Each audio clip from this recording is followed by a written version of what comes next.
Halfway home in 2018, halfway to perfection. Notre Dame, steeled by 2 huge statement wins in a row, now sits as one of the top 5 teams in the land. Irish excitement is spreading. Joel, I think they're getting into the playoffs. All the lofty hopes and dreams for this season can become reality, but there is still a lot of work to do.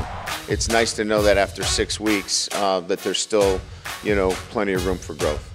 And you just need to go back 1 year Kelly and the Irish are sent home humbled to see how the weight of big expectations can quickly get you squashed. It's hard not to get excited about that and get caught up in the hype. Today, the focus shifts to a familiar foe. It's good old-fashioned, get after it football. Pitt returns to Notre Dame Stadium for the first time since the Panthers almost derailed 2012's run to the title game. Notre Dame is going to survive a huge upset effort. An upset is again on their mind. It's going to be a tough team, and I'm looking forward to the challenge. We are too.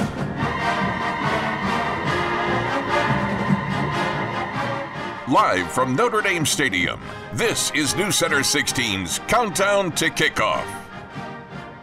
Fall's first colors mixed with a lot of blue, gold, and green as a crisp and clear mid-October afternoon greets tens of thousands on the Notre Dame campus. They're here to see their red-hot Fighting Irish as they return to their home soil. And now you are looking live inside Notre Dame Stadium, where the number 5 Irish are set to host their 5th home game of the season. Today, it's the Pitt Panthers back for another visit as these 2 proud programs meet for the 71st time. Good afternoon and welcome to Newscenter 16's Countdown to Kickoff. Alongside my friend who's playing a little hurt today, Chuck Freeby, I'm Alex Wilcox. Hey, anybody can play healthy. Come on now. The season is half over. My voice is half shot. And Notre Dame still has not lost, and that's a fact that has a lot of people around these parts feeling pretty good. It would be hard for Notre Dame fans not to be feeling good. They're 6-0 on the season. The first time they've been 6-0 since 2014, looking to go 7-0 for the first time since that magical 2012 campaign. And they're ranked number 5 in the country, coming off 2 back-to-back wins over ranked teams. Last week's big win on the road. Enter Sandman, all of the hype surrounding that game, and Notre Dame comes alive in the second half and shuts down Virginia Tech to get the big win on the road as they now return to Notre Dame Stadium. Great first half, no denying that. Lots of stumbling blocks in the second half. Yeah. Northwestern, Syracuse, and of course in the Coliseum against USC. That's not going to be fun. So you got to look out for all those stumbling blocks down the stretch of your Notre Dame.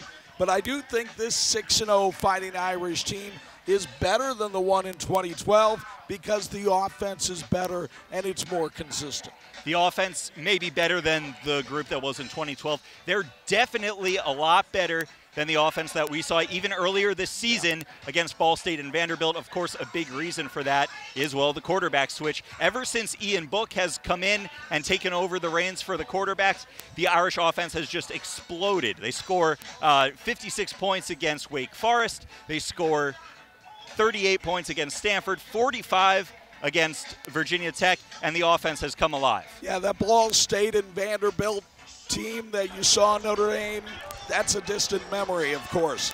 That had Brandon Wimbush at quarterback, a quarterback that did not have the accuracy of Ian Book. It also lacked having Dexter Williams in the backfield. And we have seen the explosiveness that Dexter Williams adds to this team and the fact that they are a lightning strike team, whether they are in the passing mode or in the running mode right now. Absolutely. With Notre Dame coming off those 2 straight ranked wins over Stanford and Virginia Tech, they've got to be feeling good. They're undefeated, 6-0, ranked 5th in the country. But next week's the bye week, coming home this week against a Pitt team that, well, is 3-3. Shouldn't necessarily give them trouble today, but that makes you think this game could be a trap game today. But Pitt has always given Notre Dame trouble, even when they had lesser teams than this. And the fact of the matter is, as you see here, 2016, Pitt knocks off Clemson. 2017, Thanksgiving weekend, they knocked off that Miami team that routed the Irish down in Coral Gables last year. So if today is a trap, it's only because Notre Dame didn't study the history.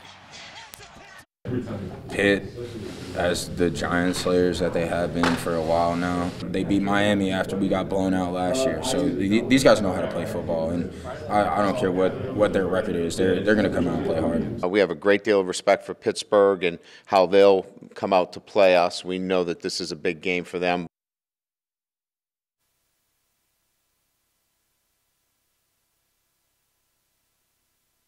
Cusp of the college football playoff. Is Notre Dame ready to get into that top 4 that we're looking at, and which has been the same pretty much every week? I mean, they shuffled the deck a little bit, but it's always been Alabama, Ohio State, Clemson, and Georgia. And as you mentioned, Notre Dame is right on the cusp of that group.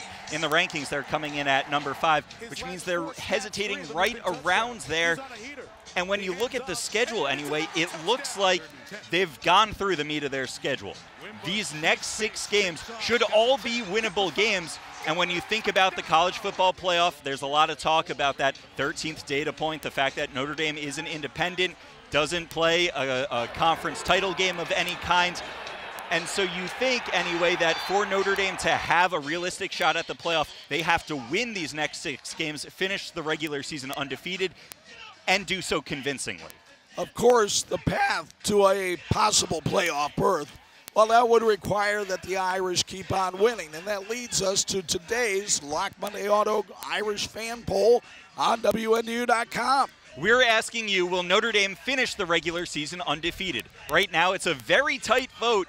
50.11% of you say yes, they'll go 12-0, while 49.89% of you expect them to lose at least one of the next 6 games. There's still time to vote in the Lock Monday Auto Group Irish fan poll. We'll have the final results in about 40 minutes on the countdown. Are there any hanging chads right now in this count? I don't know, but we are just getting started on this edition of the countdown. Up next, you've probably seen this Irish superfan cheering on the blue and gold at football and hoops games, but his enthusiasm and outfits are only the start of his story. Hear how he got to Notre Dame and how he hopes it helps others follow in his path. And here's your first Subway trivia test. Notre Dame and Pitt played in the longest game in both schools' histories. When was it? How many overtimes did it go? And who won? The answer when the countdown rolls back in 2 minutes.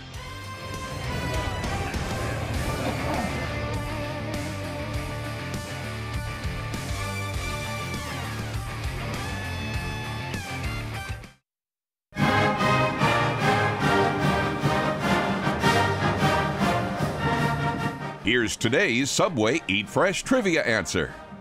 Notre Dame and Pitt met in the longest game in both schools' histories, just short of 10 years ago, on November 1st, 2008. It was a heartbreaker for the Irish. They led 17-3 at the half, but Pitt stormed back, paced by a huge day from future NFL star LaShawn McCoy to tie it at 24 at the end of regulation. The teams then traded field goals for 3 overtimes before the Irish missed an attempt in the 4th OT.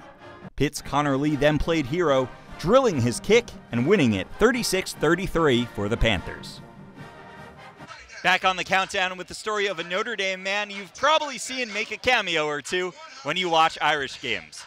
Let's bring in the countdown's Lindsay Stone to share this superfan story with us. Lindsay?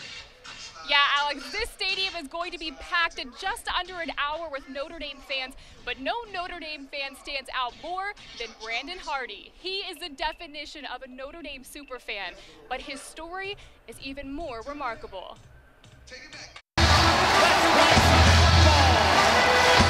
It's 80,000 people. We're excited to see Notre Dame take on whatever team. I'm always at the football game. You can catch me in the gold jacket in the front row. Brandon Hardy is a Notre Dame superfan, unlike any other. When I became, you know, the gold jacket guy or whatever, I still get that same feeling of just like, wow, I can't believe I'm actually doing this. From football to basketball, Brandon is always easy to spot in the student section. I really like it because it shows off my school spirit and it also shows off my style. You gotta stay dripping on TV and everything like that when people see you. The stylish junior never dreamed he'd be somewhat of an icon at the school he felt destined to attend. Notre Dame was always my dream school. Throughout his childhood, Notre Dame kept popping up. From a puzzle he played with as a kid to various school speakers, Notre Dame always seemed to call his name. But college wasn't exactly typical in his family of 9. I always wanted to go to college, and it wasn't necessarily always the option for me. I had to choose it for myself, so I really worked hard, had a lot of grit, and I made my way. I was a first-generation college student here at Notre Dame, which is phenomenal. Brandon moved from Atlanta to South Bend by himself, ready to conquer the next 4 years. That was what made me want to keep working hard. That's why I wanted to talk to everybody and get to know everybody, because I was in such a new place. Visits to 8 countries, prestigious internships, and an Under Armour ambassador. Just a few of the highlights of the double major's respected resume. I really found my place and my purpose for being here, and I'm living that purpose now. The gold jacket guy is much more than the superfan you see on TV.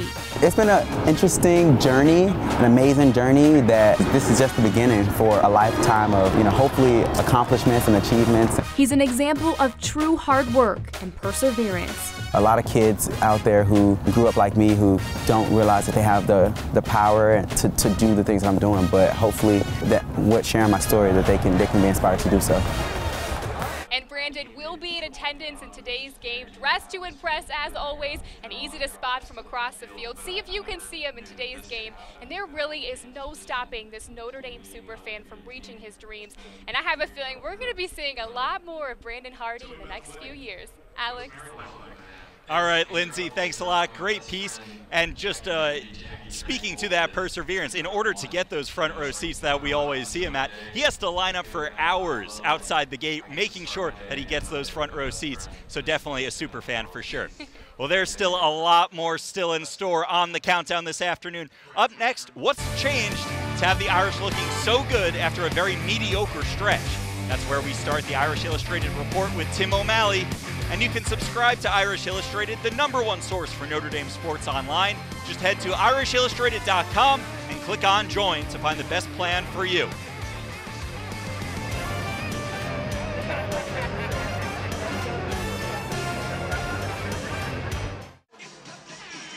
Back on the countdown with the Irish Illustrated Report, and Tim O'Malley joins us once again. Tim, now after the Vanderbilt game, this looks like a team that might struggle. We didn't really think a whole lot of the team and its future, any potential playoff plans. So what's changed? Well, Ian Book. I mean, Ian, it was a stroke of genius by Brian Kelly. I was shocked he made the change when they're 3-0. I think he was a little surprised by it. He mentioned having sleepless nights. Ian Book has given them balance. He's lit a fire under the offense. I mean, are they a passing attack? Are they a running attack? You don't know what you're getting. He has been so accurate. He has just changed everything offensively. And I think the defense was good in those first 3 games, and now they're playing from a position of strength, and they can really unleash that pass rush. Other than Ian Book, is there a surprise player in the first half? Maybe to the level Khalid Kareem has blossomed. I thought he would have a very good year. I thought he would lead the team in sacks, but if someone said, hey, he's an All-American candidate, you never would have guessed that before the season started. He probably is. A guy like Jalen Elliott, who really struggled last year at safety, I would say he is maybe the most improved. Look, you mentioned the Vanderbilt game. Without his play about 10 yards away from us, Notre Dame might have a loss right now, so I think Jalen Elliott would probably get my call for the guy that's surprised, because they are not looking to replace him anymore. He is the starting safety. Now, at least on paper, it looks like Notre Dame is through the meat of their schedule. These next 6 games all look winnable, but I'd like you to rank them for me. Which ones are the hardest, which one's the easiest? Now, look, assuming that they're winning, because that's when it gets harder and harder as you go along when you're undefeated. If Notre Dame had 1 loss, I wouldn't be worried about Notre Dame losing out at all. I think today or Navy has to be the quote-unquote easiest. You're at home. You're a 21-point favorite for a reason against Pittsburgh. And then Notre Dame fans, when you say Navy's easy, you're probably going to struggle a little bit. But they have had a rough time this year. They don't seem to be the Navy team you normally see, and Notre Dame has 2 weeks to prepare for them. So take your pick out of those 2 for the easiest. I still think, even though they should not have moved the game to New York, that Notre Dame will handle Syracuse, because they will continue to score against the Syracuse defense. And I know they're struggling, but for the 3rd hardest, Florida State, man, if you get a day like this and those athletes have 1 game to play to save their season, I think they could really give you some trouble, because they're better than their record, at least with their talent. Going to Northwestern, certainly the most difficult situation, but if you tell me Notre Dame's 11-0, and they're playing at USC. That is the hardest game situation. Now, one loss, maybe not, but at 11-0, certainly. So if today's the easiest, I'm anticipating a blowout. I think so. I mean, it is a trap scenario because Notre Dame came off 2 big wins. I just don't know if Pittsburgh's that good. Now, maybe that's why it's a trap, right? Because usually good teams aren't the trap. So, but I really think that with Book, they will be able to score, even if there's some lulls in the game, and with this pass rush, they'll eventually hold off Pittsburgh. And I mean, I'm close to 3 touchdowns. I don't know if they really win by more than 3 touchdowns, but in that range, I would say today. All right, Tim, thanks so much for joining us. And you can subscribe to Irish Illustrated, the #1 source for Notre Dame sports online. Just head to irishillustrated.com and click on Join to find the best plan for you. Up next, it's Quick Hits on the Countdown. You'll hear from Miles Boykin and Justin Yoon, plus what's Pitt's mindset as they try to pull off the upset. Coach Pat Narduzzi tells us when the countdown returns in 2 minutes.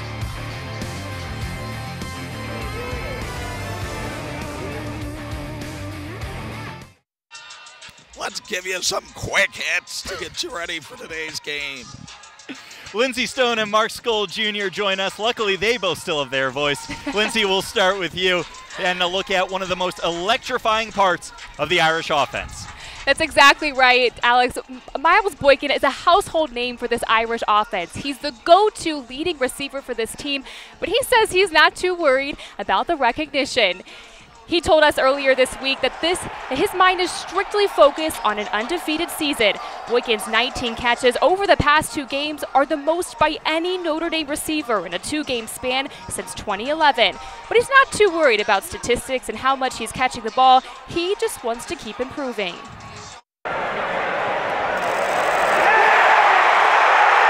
It's definitely humbling, and it's something I don't think about that much because I always think about, on to the next one. Like, I gotta keep repeating these performances, keep doing the same thing that I'm doing, play this football the right way. It's something that's definitely humbling when you take a step back and look at it, but I'm not ready to do that yet. I'm still got a lot that I want to accomplish here. Boykin said that the Fighting Irish aren't ignoring that in the past 2 seasons, Pitt has beaten a top 2 ranked team. He said this week has been all about preparation, and he feels like they're ready to take on Pitt today. And now, Alex, I'll send it back to you for a look at a guy who's etched his name in the Irish record book. That's right, Lindsay. Justin Yoon has been the Irish kicker for 4 seasons now, and his name will go down in Notre Dame lore for a whole lot longer than that. Yoon has kicked his way into the history books, passing Alan Pinkett to become Notre Dame's all-time leading scorer with 322 points. He broke the record on this extra point last week in the 4th quarter against the Hokies. Going into the season, it was always a matter of when, not if, he would break the record, and he did it with 6 games to spare. At the time, I was obviously just focused and making sure I did my job, but after the fact, when everyone started hitting me on the head and I felt like I was going to get a concussion, it was an honor. It felt amazing. I mean, it was a true blessing. Little did I also realize that it was my birthday. So. Yeah. And now Yoon has his eyes set on another mark. He's just 9 field goals shy of Kyle Brinz's record for most career field goals. Now from a guy who is never a question mark for the Irish to a unit that's answered a lot of questions. Let's send it down the sideline to Mark Skol Jr. Alex, the offensive line has faced some adversity this season. First, the O-line struggled early against Ball State, giving up 4 sacks, but quickly got in the rhythm the following week against Vanderbilt. Once everything started falling into place, the Irish lost guard and captain Alex Bars to an ACL and MCL injury against Stanford. But the Big Uglies haven't let anything stop them this season, and they don't expect their success to change. You come to work the same way every day that we strive to. I think it's really easy to gel and learn how to communicate with each other, and that's the biggest part of offensive line play. I think because we've always known that it's a next man up mentality. No matter what, you plan for this. You don't hope for this stuff, but you prepare for the worst. So the way we prepare and the closeness we have as a unit, it's symbolic. Now their next test is today against Pitt. For more on the Panthers, I'll send it back to you, Alex. All right, Mark, first a couple of Pitt player notes. Their leading tackler, linebacker Quinton Warginis, is out for the season after a knee injury he suffered in practice this week. And keep an eye on their kicker, Alex Kessman. He has 4 of the 6 longest field goals in Pitt history. 2 were just last week against Syracuse at 54 and 55 yards. Now Pitt comes into this game just 500, but 2 of those losses were to top 15 teams, Penn State and UCF. They're also coming off an overtime win over Syracuse. And as we've mentioned a few times today, they've beaten a highly ranked team in each of the last 2 seasons. So, do the Panthers envision adding Notre Dame to that trend? Pitt head coach Pat Narduzzi insists they're not thinking about their role as potential playoff spoilers. We're not thinking about big upsets. We're thinking about us. We got to think about the guys in this room and us doing the details of what we need to do to be good on the first play of the game. And then as soon as the first play of the game's over, we go to the next play and play one play at a time. And that's how you win football games. And we're not talking any upsets. We never do. We're talking about us and being a better football team and executing. Of course, the last time Pitt was here, they almost upset another undefeated Notre Dame team. In 2012, the Panthers had the number 3 Irish on the ropes, down 20-6 in the 4th quarter. But Notre Dame stormed back and took the game to overtime. Then they had some good luck, avoiding a flag for playing 2 guys with the same number on a missed game-winning field goal attempt by Pitt in the second OT, before finally winning 29-26 in 3 overtimes. Brian Kelly was asked if there's anything to take from that game this week. Whatever I did, I probably didn't do a very good job. So I'm not pulling anything that I did that week. I'm sticking with what our preparation has been, and the guys have done a really good job, because it's really how you reach the group you have in front of you right now, more so than thinking about what the group was about back in 2012. So to buy or sell, that little segment that we do, and with this team that Brian Kelly has in front of him, Alex, it's a playoff of our fan poll. Does Notre Dame finish the regular season undefeated? Do you buy or sell? I'm selling that. I don't think they do. As Tim O'Malley just mentioned, the later you go into the season, if you keep winning, there's more pressure on every single game that you play. So these games that are against maybe inferior opponents just get tougher and tougher because of that added pressure. So I'm going to sell it. I think they drop one late. November is a minefield for the Irish. I think you have to sell and say something could happen in there that causes this team to lose a game. All right, anything short of the playoff is a disappointment. Are you buying that? Oh, that's ridiculous. If a team goes 11-1, they're a disappointment because they didn't make the college football playoff. That's ridiculous. It's not ridiculous, and I'll tell you why. Because Notre Dame is 6-0. They've dominated of late. They've beaten 3 ranked teams. We said that the rest of their games are winnable games. If you told me at the beginning of the season that it was playoff or bust, I would have sold that. But when you're 6-0 and ranked 5 in the country, yeah, it's playoff or bust. I don't have much voice. Don't be ridiculous tonight. Notre Dame will be in the top 4 of the first college football playoff rankings. Buy or sell? I'm going to buy that. The first college playoff rankings come out in about 2 weeks on October 30th. There's no doubt about this. Alabama is the best team in the country. I don't think anyone's going to argue this. But what I will argue is that Notre Dame has the best resume out of any team in college football. With those 3 ranked teams, I think that resume gets them into the top 4. You're making this too complex. Notre Dame's not going to lose in October. One of those 4 teams is, so I'm buying. Ian Book, the Irish MVP this season, buy or sell? Yeah, I'm buying that. I'll keep it simple like you just did. Notre Dame was 3-0 under Brandon Wimbush, but very sloppy, very shaky under Ian Book. They're dominating games. Ian Book has risen all ships. The offense is playing better. The defense is playing better. The special teams is playing better. Ian Book's the reason why. I don't dispute your point that I think he is the MVP, but when they vote for the MVP, Drew Tranquil will be giving the Irving M. Thalberg Lifetime Achievement Award, and he will be made the MVP of this team. Hard to argue with Tranquil for the MVP. That's fair. We're just about at the halfway point on the countdown with a lot of ground still to cover. Up next, an in-depth look at one of the strongest parts of the Irish this season. The stout defensive line tells us the keys to their success, and the countdown returns in 2 minutes. Head coach Pat Narduzzi and his Pittsburgh Panthers have headed west from their home at the confluence of the 3 rivers for another visit to Notre Dame Stadium. They arrive with a little spring in their step after an overtime victory last week, with hopes of making it 2 wins in a row today. While Brian Kelly and his Irish have plans of getting their season-starting winning streak to 7 in a row. Number 5 Notre Dame begins the second half of the season with high hopes, and they know it all hinges on slamming the door on Pitt today. Back inside the countdown with WHME Sports Director Chuck Freeby, I'm Alex Wilcox. You know, one of the keys to first aid is if you want to stop the bleeding, you have to apply pressure. Well, in 2016, the Irish defense nearly bled to death. 2 years later, they have found the tourniquet thanks to a solid defensive line.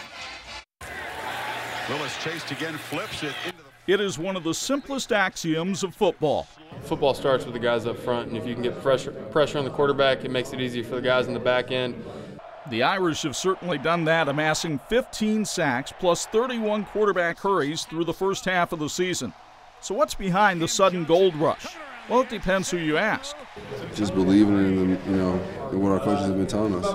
We can be the best if we just work hard and stay the course. There has to be a level of patience in developing our players from a fit standpoint, and then obviously having the ability to go out and impact the game. And I think we've seen that with a number of our players. Perhaps no Irish player has taken longer to develop than Jerry Tillery, but it's paying dividends this season. The senior defensive tackle is second in the nation with 7 sacks and has become a dominant force. Oh, I've changed a lot. I've changed a lot as a person, as a player, and I feel like I've gotten better in both of those aspects. He wanted to develop, though, a pass rush that would really take off, and I think he's done a great job there. There's still work to do. The run defense is only 40th in the nation, and even Virginia Tech was able to gash the Irish at times. But the improvement is apparent, and the goal now seems much more realistic. Even more dominant, to be honest. Just clean up the messy mistakes, and just fine-tune everything. We can be elite.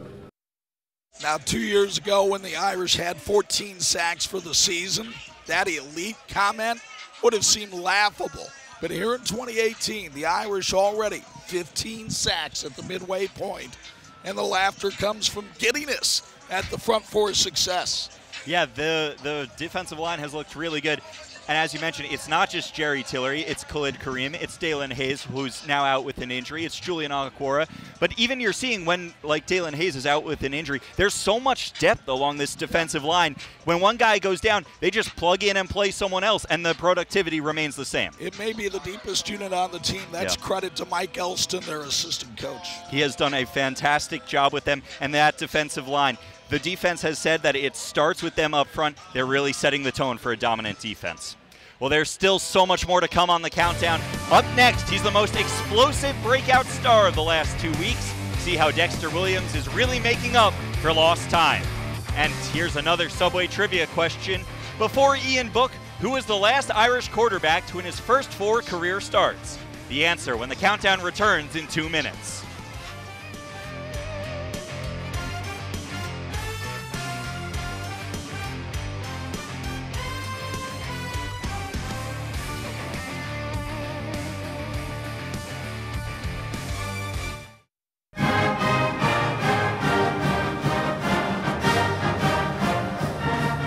Here's today's Subway Eat Fresh trivia answer. Before Ian Book, Everett Golson was the last Irish quarterback to win his first 4 career starts. Everett did it in the first 4 games of that unblemished 2012 regular season, with wins over Navy and Ireland, Purdue here at the stadium, on the road against Michigan State in East Lansing, and then back here at the stadium over Michigan. Dang, I used to sound good once. Wasn't too long ago either. Yeah. Well, Notre Dame's most potent offensive weapon is only entering Game 3 of his season. The Countdown's Mark Skol Jr. rejoins us with a look at how Dexter Williams is making up for that lost time. Mark? That's right, guys. Dexter Williams was suspended for the first 4 games of the season, and in his first action of 2018, he made a statement right from the get-go. Dexter Williams had to wait his turn to play this season. I love the game of football, and just having that taken away from me, it was a big loss. It was it was a feeling I never felt before. But that feeling quickly ran away when he finally got back on the field. Williams on the run, all the way for a touchdown! Williams took his first rush of the season, 45 yards to the house. First carry, I was just, man, it was a big hole, so I hit it. And I was like, man, I'm gone. And that was just the beginning. In 2 games, he has already surpassed his rushing yard total from last season. I think he's explosive. I think he gets into the second level, and he's an explosive back. Everyone does their job and it gets open. No one's catching them. He'll make someone miss. He'll run someone over, and he'll definitely run by someone. Williams ran by more than just someone. He's averaging just under 170 rushing yards per game and even had a 97-yard touchdown run against Virginia Tech last week. Dexter Williams in a foot race. His teammates love seeing him make the big plays, but they love the intensity he brings more. He steps on the field. It doesn't matter if it's practice, walkthrough, he's bringing juice. And that's something that, you can't coach. He brings energy to this whole offense. He brings energy to the whole room. And to just have a player like that who can go out and bust out a 97-yard touchdown like that, like it's nothing, it's huge. And being the Energizer Bunny for the Irish has given the Notre Dame offense a jolt of life. I have to be that spark for my teammates. I have to be the one who comes in and gets everyone hyped. That's why they call me the Juice Man. I have to be able to keep them going, keep them rallied up. Have to keep them just on their toes. We can't never settle for less. We always got to want more. That Juice nickname actually originated for Williams back in high school in Orlando, Florida at West Orange High. His head coach, Bob Head, gave Williams the Juice nickname, and it stuck here at Notre Dame. Clearly, he's making an impact for the Irish. Alex, I'll send it back to you. All right, Mark, thanks a lot. Well, there's still a lot of the countdown left to bring you as we head toward our 4th quarter. Up next is Sports Beat on the Countdown. Darren Pritchett joins us. We'll ask if today is a trap game for the Irish, what he thinks of the Pitt matchup, and so much more when the countdown continues in 2 minutes.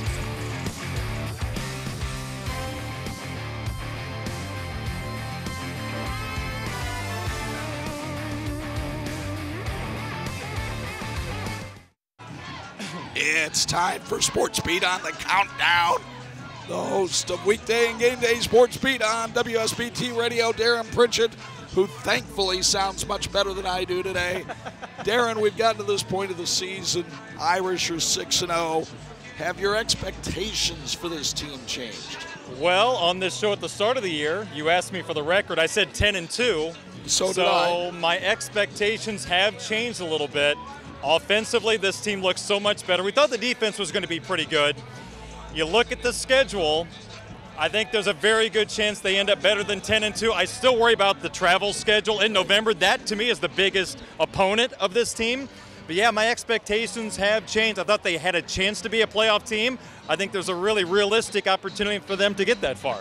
With everyone talking playoff, possible national championship run, possible undefeated season, you can't get tripped up in a game like this. Do you think today's a trap game? See, I don't look at it that way. To me, a trap game is when you beat a monumental opponent the previous week and you play a bad team the next week. And that wasn't Virginia Tech? No, I mean, Virginia Tech to me wasn't a top 25 team. I think that'll play out. If you beat Alabama, Georgia, somebody like that, and then you play like a one-win team this week, then I'm overly concerned. But otherwise, I don't think this is a trap game. Pittsburgh's good enough to get their attention. On your show this week, you asked all the guests about who they would rank as their top 3 assistant coaches this year. Revenge is sweet, my friend. Who are your top 3 assistant coaches? Well, the good thing is no one's doing a bad job. So everybody is eligible. I put Autry Denson, number 3, the running back coach. I mean, he's got a wide receiver. He's turned into a running back. He's got a quarterback. He's turned into a running back. He's got young guys. So he's had a good mixture, and the running game's getting better and better. I got to go with Chip Long, number 2. Change of quarterback. That is a lot to deal with. So, and the offense is getting better and better, so I'll put him at number 2, but Mike Elston. The last 2 years, the improvement in the defensive line, where they were 2 years ago, we're wondering who's going to be on the field. How good are they going to be? Now it's really one of the strengths of this football team. So and he's got young guys that are a big part of this rotation. Yep. All right, you don't think today's going to be a trap game. What do you think the score is going to be then? Well, I had the Irish winning by a score of 47-23. I think Pittsburgh's going to have trouble stopping the run. They're going to have to bring an extra hat in the box, which is going to open up some opportunities down the field. And if Ian hits them, it's going to be a big day for this offense. You think Pitt can score 23 on this defense? There's going to be some points in the 4th quarter. cocktail time. Maybe 13 points and the competitive nature of the ball game. All right, Darren Pritchett, thanks a lot for joining us. Up next on the countdown with 6 games down and 6 to go, it's a mid-season report. I'll look at how the Irish have arrived here with a clean slate when the countdown rolls back in 2 minutes.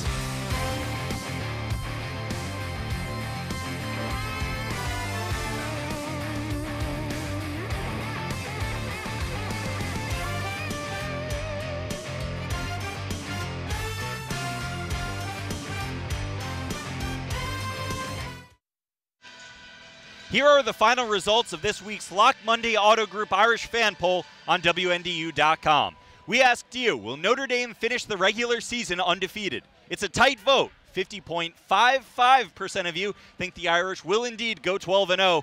49.45% of you expect them to stumble at some point over the next 6 games. Thank you for voting in the Lock Monday Auto Group Irish fan poll on WNDU.com.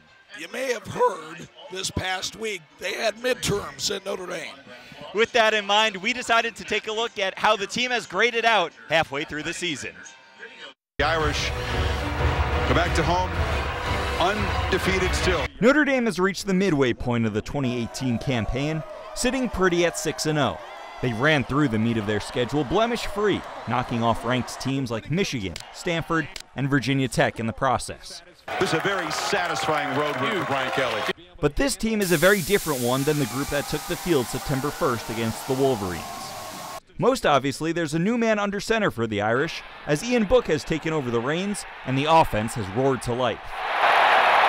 With 12 total touchdowns in his 3 starts, Book may be the star student. I'm starting to feel more comfortable, every time I'm out there.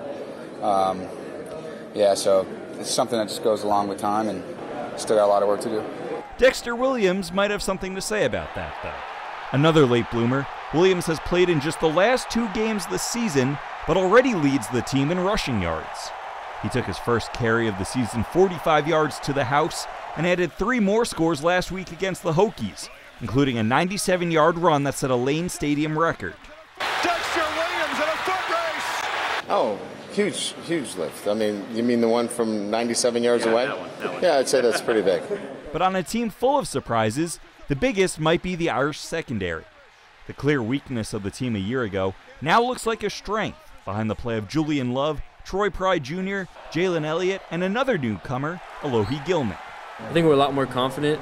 We have worked on all parts of our game, being able to play 4 quarters, and just building off each other, offensively, defensively, special teams. Halfway through the season, the Irish have passed with flying colors, but there's still plenty to work on. And I think that's really one of the main points for optimism with this team, is that they're through the toughest part of their schedule, undefeated at 6-0, and yet they still think they haven't peaked really with their game. And that's accurate, because there are very few games where they have played 4 full quarters. Perhaps we'll see it today. All right, up next, our Irish keys to the game, X Factors and score predictions. It's the Four Winds Casino What to Watch For in 2 minutes on the countdown.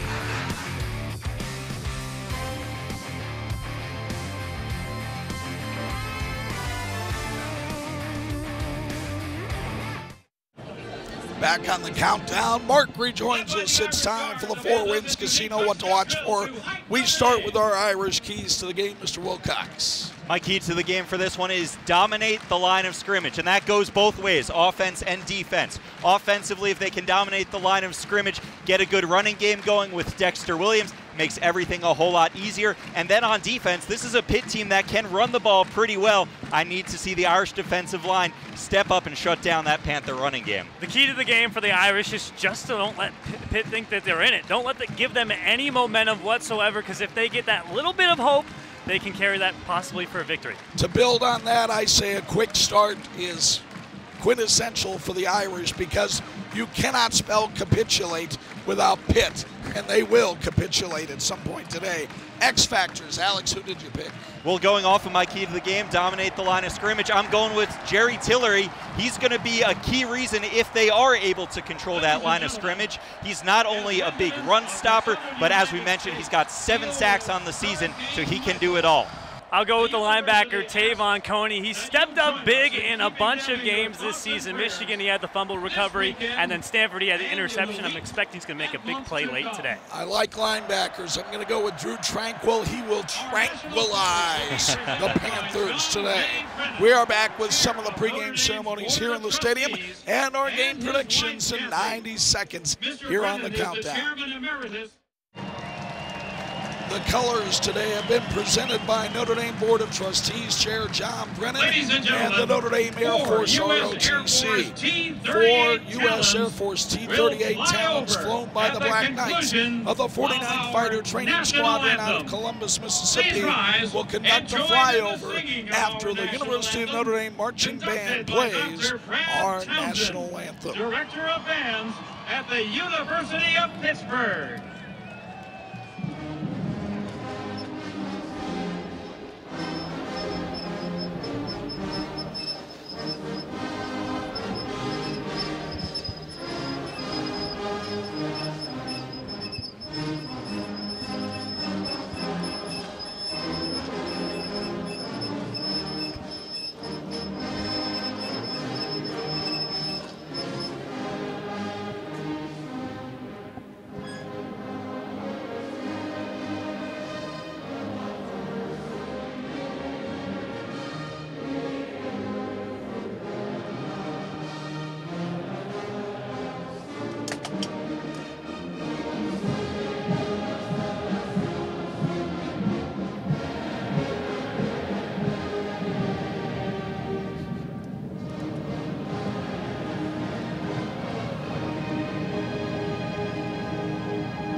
We are still awaiting that flyover. They should be going over any second now, but it is also prediction time here on Countdown to Kickoff as those 4 T-38 Air Force Talons go overhead.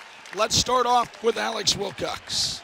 I think it's going to be a big day for the offense today. I'm predicting 42-20. Notre Dame improves to 7-0 on the season. The Irish offense has been rolling with Ian Book. I don't expect anything to change. Irish win 48-24. Pat Narduzzi has pulled upsets. He's done it against Clemson. He's done it against Miami. He's not doing it this afternoon.